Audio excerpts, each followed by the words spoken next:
এটা হচ্ছে grey cockatiel. সাধারণত এই ধরনের ককাটেল দেখা যায় না।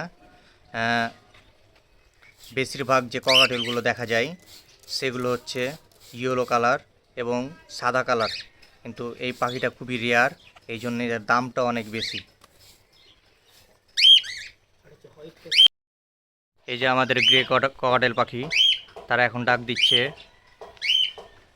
নটটা ডাক দিচ্ছে, নখের ডাকটা শুনতে পাচ্ছেন। কিন্তু এই পাখি কিন্তু আমাদের আমরা যেহেতু নতুন কিনেছি, সেহেতু এগুলোকে নিম পাতা দিয়ে আমরা একবার গোসল করিয়ে দিব, তাহলে দেখা যাবে এগুলো যে যদি কোনো ধরনের ভাইরাস থাকে তাহলে সেগুলো থেকে মুক্ত পাবে।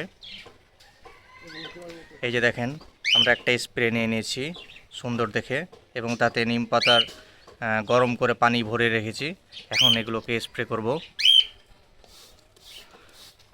যাতে এই পাখিগুলো জীবাণুমুক্ত হয়।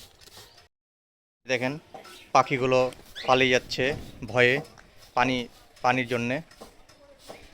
হয়তো এদেরকে অনেক দিন ধরে গোসল করানো হয় না, তাই পানি থেকে ভয় পাচ্ছে। কিন্তু তারপরও তাদেরকে স্প্রে না করলেই না, কারণ স্প্রে করলে তারা রোগ থেকে মুক্তি পাবে এবং অনেক দিন